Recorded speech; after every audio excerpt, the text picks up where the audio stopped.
सिखाती है और वो खुद अपनी ज़िंदगी को समझने के काबिल बन जाती है।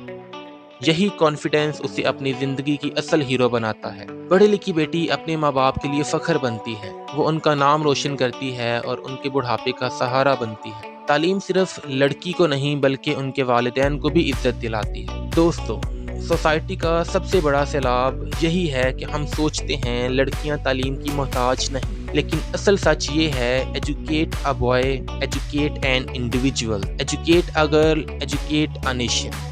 यानी कि अगर आप एक लड़के को तालीम देते हैं तो आप सिर्फ उसी को तालीम देते हैं, लेकिन इसके बरअक्स अगर आप एक लड़की को तालीम देते हैं तो इसका मतलब है कि आप पूरी कौम को तालीम देते हैं। तालीम सिर्फ डिग्री नहीं, तालीम रोशनी है, और जब तक आधी सोसाइटी अंधेरों में होगी, कौम का मुस्तकबिल भी अंधेरों में ही रहेगा। अपनी आंख खुली रखिए, अपनी बेटी, बहन, माँ को तालीम के हक से महरूम ना करें।